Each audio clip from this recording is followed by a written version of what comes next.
여러분 엘리야가 기도할 때 비도 멈췄고 다시 기도할 때 비도 내렸습니다. 이 정도만 되면 위대한 사람이죠. 능력 있는 사람이죠. 그런데 지금 사람들은 예수님에게서 바로 그런 엘리야의 이미지를 지금 느끼고 있습니다. 다시 말하면 예수님께서 가는 곳곳마다 안전뱅이를 일으키고 귀머거리를 고치고 또 문둥이도 낫게 하고, 여러분 이런 기적을 자꾸 일으키니까 사람들은 다시 구약의 선자였던 그 엘리야를 기억한 것입니다. 능력의 사람이라고. 여러분 이것도 틀린 말은 아니죠. 그러나 이것도 역시 정답도 아닙니다. 틀린 말은 아니고 나쁜 말도 아니지만 역시 정답도 아닙니다. 그런데 또 한 종류의 사람도 있었죠. 또 어떤 사람이라고 말하죠? 더러는 선지자. 여러분 선자가 어떤 사람입니까? 선자는 한마디로 말씀드리면 하나님께서 특별히 선택하시고 쓰시는 사람. 이것이 선자의 이미지죠. 이것이 앞에 다시 말하면 세례 요한이나 엘리야보다는 훨씬 더 정답에 가까운 그런 말씀입니다. 그러나 완벽한 정답은 아닙니다. 그래서 예수님께서는 요한복음 4장에서 어떤 사건을 이제 허용하시냐면, 자, 수가성에 예수님께서 가시죠. 근데 그 우물 곁에서 누구를 만나냐면 사마리아 여자를 만나게 됩니다. 자, 여러분 사마리아 여자와 대화가 이루어지죠. 예수님의 제자들은 마을에 먹을 것을 사러 가고 이제 단둘이 있는 것입니다. 여러분 첫 번째 대화의 주제가 뭐냐면 목마르니까 물 한 잔 달라는 것이었죠. 여러분 그때까지만 해도 이 여자는 예수님과 어떤 관계냐면 나와 상관없는 사람, 이렇게 생각했습니다. 그래서 뭐라고 말하냐면 이렇게 말을 하죠. 당신은 유대인이고 나는 이방인인데 어떻게 나한테 물을 달라고 그러십니까? 여러분 이 말을 들어보면 전혀 예수님 상관없는 그런 사람이라고 지금 얘기하고 있는 것입니다. 그런데 대화가 거기서 끊어지지 않죠. 계속 대화가 이어가는 도중에 예수님께서 이제 이런 질문을 이렇게 말을 하죠. 가서 내 남편을 불러와라. 여러분 그 질문을 받았을 때 사마리아 여자가 뭐라고 대답합니까? 나는 남편이 없습니다. 그렇게 대답을 하죠. 근데 예수님께서 이제 이렇게 말씀을 하죠. 그 말이 맞다. 원래가 너는 남편 5이 있었는데 지금 살고 있는 그 남편도 내 남편이 아니다. 여러분 그렇게 말하죠. 여러분 그 말씀 앞에 이 사마리아 여자는 완전히 충격을 받습니다. 왜 충격을 받냐면 가르쳐준 적이 없는데 내 마음까지도 꿰뚫고 계시는 그분을 알게 된 것입니다. 그럼 계속 대화가 이어가는 도중에 이제는 예배의 문제까지 나오죠. 근데 여러분 예배의 문제까지 나오면서 그가 뭐라고 한 줄 아십니까? 잠깐 보시는데요. 자, 요한복음 4장 25절과 26절에서 같이 보겠습니다. 자, 어떤 말을 보십시오. 같이 한번 읽어보겠습니다. 요한복음 4장 25절과 26절입니다. 예. 자, 같이 한번 읽어봅니다. 시작.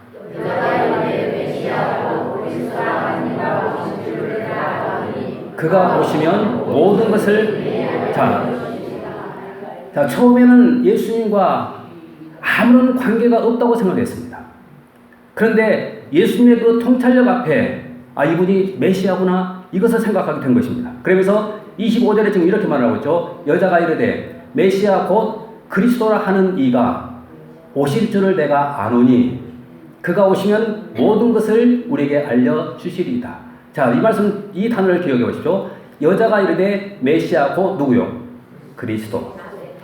자, 그리스도라는 하는 이가 오실 줄을 내가 알고 있습니다. 자, 지금 이 여인의 입술에서 지금 어떤 단어가 지금 나오고 있습니까? 그리스도라는 단어가 나오고 있습니다. 그리스도. 자, 그때 예수님께서 자, 26절 말씀에 뭐라고 하시는지 잠깐 보십시오. 자, 같이 읽어보겠습니다. 시작. 그렇죠.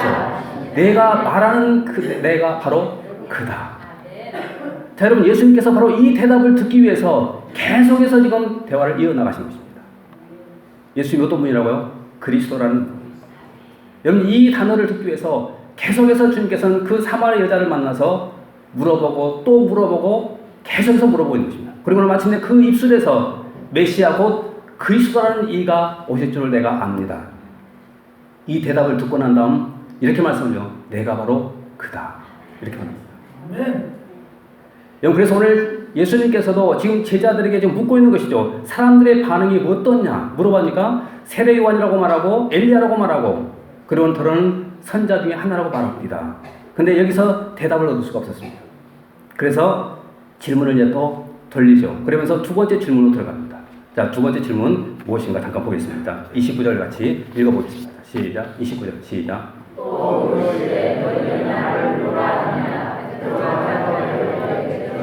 자, 그렇죠. 자, 이제 제자들에게 질문을 던져보죠. 자, 그럼 사람들은 그렇게 나를 안다고 생각해보자. 나를 위대한 설교가, 나를 위대한 능력자, 나를 하나님이 쓰시는 사람으로 안다고 하자. 그러면 도대체 너희들, 지금까지 나를 따라다니던 너희들은 나를 어떻게 생각하냐? 하고 물어봤죠. 바로 뜻밖의 베드로가 정답을 말합니다. 여러분, 그 정답의 내용이 뭡니까? 그리스도라는 단어입니다. 그리스도. 아까 사마리아 여자에게도 자, 얻었던 정답이 뭡니까? 바로 그리스도라는 이 단어입니다. 또 제자들에게서 지금 듣고 있는 그 대답도 뭐냐면 그리스도라는 이 대답. 근데 여러분, 이 대답을 들으시고 예수님께서 굉장히 기뻐하셨습니다. 아십니까? 상당히 기뻐하셨습니다. 자, 그러면 오늘 이 말씀, 그리스도라는 이 단어, 뭐 다 알겠지만 이 단어에 대한 그 말씀을 잠깐 더 한번 생각해보고 또 함께 또 은혜를 나눠보도록 하겠습니다. 자, 우리가 아시는 것처럼 구약에는 세 종류의 사람들이 자, 기름 부음 받았죠. 이 그리스도라는 이 단어의 뜻이 기름 부음 받은 자, 그런 뜻을 갖고 있는데 구약의 세 종류의 사람들이 기름 부음 받았습니다. 자, 첫 번째 사람이 누굽니까? 예, 구약에서는 선자들이 기름 부음 받았습니다. 자, 성경 한번 보실까요? 자, 열왕기상 19장 16절 말씀 같이 한번 보겠습니다. 같이 읽어봅니다. 시작.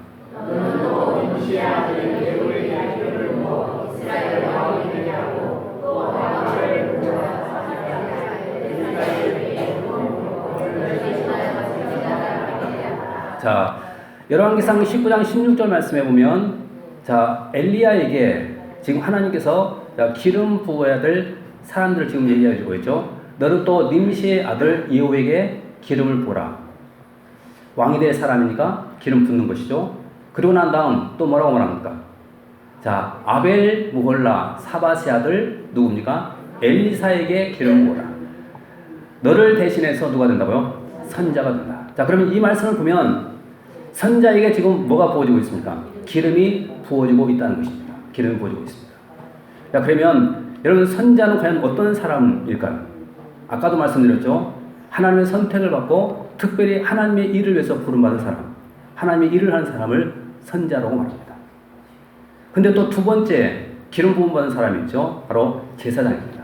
자, 그럼 성경 한번 보실까요? 자, 출애굽기 29장 4절로 7절까지 말씀 가져오겠습니다. 같이 읽어봅니다. 시작. 물로 씻기고 5절 의복을 가져다가 아론에게 속옷과 에봇 받침 겉옷과 에봇을 입히고 흉패를 달고 에봇에 정교하게 짠 띠를 띠게 하고 6절 간을 씌우고 그 위에 겉간 패를 다고 7절까지 7절 자, 7절 없습니까? 예, 7절이 중요한데. 네. 자, 7절 같이 읽어봅니다. 시작. 자, 그렇죠. 관유를 가져다가 그의 머리에 부어 바르고. 자, 지금 제사장에게 뭐가 부어지고 있습니까? 관유, 기름이 부어지고 있습니다. 그래서 선자들에게도 기름을 부었고, 그리고 제사장에게도 기름을 부었습니다. 자, 그런데 여러분, 제사장이 하는 일이 뭡니까? 제사장 하는 일이 제사 드리는 일이죠. 자, 그런데 여러분, 제사장이 하는 일이 제사 드리는 일인데 뭐 때문에 제사를 드리는가 하면 백성들의 죄 때문입니다. 죄. 백성들의 죄 때문에 제사를 드리면서 하나님 앞에 그 죄를 용서받는 중보자 역할을 했던 사람이 바로 제사장입니다. 그래서 거룩한 일이기 때문에 그에게 기름이 부어지는 것입니다. 그 다음 또 세 번째 누굽니까? 왕이죠. 왕에게도 기름이 부음받습니다. 자, 성경 보실까요? 자, 사무엘상 10장 1절 같이 보겠습니다. 사무엘상 10장 1절입니다. 자, 시작. 입맞추며 이르되 여호와께서 내게 기름을 부으사 기업의 지도자로. 자, 사무엘이 기름병을 가져다가 사울의 머리에 부었다. 자, 지금 사울은 누가 될 사람이죠? 왕이 될 사람이죠. 자, 그래서 지금 기름을 붓고 그를 이스라엘의 초대 왕으로 세운 것입니다. 그런데 기름 부음 받았음에도 불구하고 사울은 하나님의 뜻대로 살지 못했습니다. 그래서 결국 폐위당하죠. 물론 죽습니다. 그리고 그 뒤를 위해서 누가 왕이 됩니까? 다윗이 왕이 되죠. 그런데 여러분 아시는 것처럼 하나님께서 그 다윗을 왕으로 세울 때도 역시 그에게 기름을 붓습니다. 자, 그래서 총 세 종류의 사람들에게 지금 기름 부음 받는데 선지자, 제사장, 왕입니다. 이것이 그리스도라는 뜻입니다. 그래서 그리스도이십니다라고 하는 이 말은 예수님께서 어떤 분이라는 말일까요? 당신은 선지자입니다. 제사장입니다. 왕이십니다. 그런 뜻입니다. 자, 그러면 여러분 이 고백이 얼마나 놀라운 고백인가 한번 생각해 보십시오. 아까 선지자가 어떤 일을 한다고 그랬죠? 하나님 일을 한다고 그랬죠. 근데 지금 이 고백 가운데는 바로 이런 내용이 있습니다. 당신은 하나님의 일을 위해서 이 땅에 오신 분이십니다. 그러면 실제로 예수님께서 이 땅에 오신 목적이 뭡니까? 하나님의 일을 위해서 이 땅에 오신 것입니다. 그리고 제사장이죠. 여러분 예수님 제사장은 아까도 말씀드렸죠. 제사를 지내는 사람이죠. 특별히 죄를 위해서. 근데 예수님께서도 제사를 지냈습니다. 근데 여러분 제사를 지낼 때 제물이 필요하죠. 구약의 제사장들은 짐승을 잡아서 하나님께 드렸습니다. 근데 신약의 예수님께서는 제사를 드리는데 누구를요? 자신의 몸을 제물로 삼아서 아버지께 드린 것입니다. 이게 다른 것이죠. 그 다음 또 왕이죠. 왕은 통치자입니다. 다스리는 사람입니다. 그런데 예수님께서 십자가에 죽으시고 또 무덤에 계신 지 사흘 만에 다시 부활하셨죠. 여러분 부활하신 이 사건은 놀라운 사건입니다. 왕이 아니면 이것은 불가능한 일입니다. 왜냐하면 사망이 왕노릇하고 있는 지금 이 시대 속에서 그분은 그 사망 권세를 깨뜨리시고 부활하셨습니다. 여러분 이것이 진정한 왕 아니시겠습니까? 그래서 예수님께서는 바로 이 세 가지 직분을 가지고 이 땅에 오셨고 그리고 그 사역을 감당하십니다. 하나님의 선지자로서 하나님 나라 일을 하셨고 제사장으로서 자신의 몸을 십자가에 제물로 바치셨고 왕으로서 사망 권세를 이기시고 그분은 부활하신 것입니다. 지금 베드로가 바로 그것을 지금 고백하고 있는 거예요. 자, 그러면 중요한 질문이 남죠. 어떻게 베드로는 알았을까? 오늘 성경 잠깐 보십시오. 자, 마태복음 16장 17절 말씀 같이 보시겠습니다. 똑같은 본문입니다. 같이 한번 읽어보겠습니다. 시작.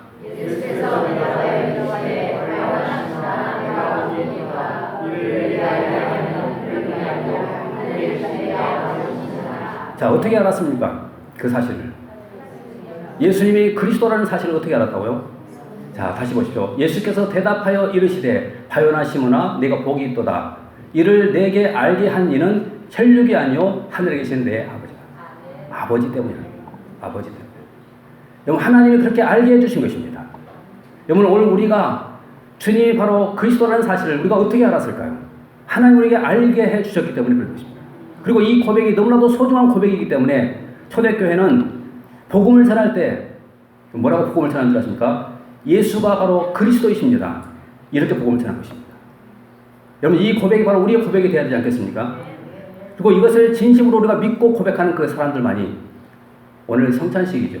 이 성찬을 받을 자격이 있습니다. 오직 예수가 그리스도 그분인 것을 내가 고백하고 진심으로 고백하는 사람, 하나님을 알게 하시고 깨닫게 하시고 고백하는 그 사람들만이 성찬받을 그런 자격이 있다는 것입니다. 만약 그렇지 않다고 한다면 자격이 없습니다. 여러분 지금 이 앞에 성찬을 한번 생각해 보십시오. 두 가지가 있습니다. 떡이 있고 포도주가 있습니다. 여러분 이것이 단순히 떡으로 보이고 포도주로 보이십니까? 만약에 내가 예수 그리스도 그분이 나의 그리스도라고 우리가 믿어진다고 한다면 떡으로 안 보이고 잔으로 안 보입니다. 뭘로 보일까요? 주님의 몸으로 보이고 주님의 피로 보입니다. 여러분 이것이 다른 거예요. 그래서 오늘 우리 모두가 예수 그리스도 그분이 나의 구세주라는 사실을 분명히 깨닫고 이 성찬을 우리가 받아야 됩니다. 그러면 받는 순간 떡을 받을 때마다 나는 주님의 몸을 받는 것이 되고 잔을 받을 때마다 주님의 십자가의 피를 내가 받는 것이 되는 것입니다. 그런데 여러분 놀라운 사실은 지금 베드로가 지금 이 신앙 고백을 하고 있지만 어떻게 이 신앙 고백이 가능했냐면 바로 하나님이 알게 해주셨기 때문에 가능했다고 말씀드렸죠. 자, 근데 이 고백을 듣고 난 다음 주님이 비밀을 말씀하십니다. 어떤 비밀인가? 다시 오늘 본문 31절 같이 보겠습니다. 같이 읽어봅니다. 시작.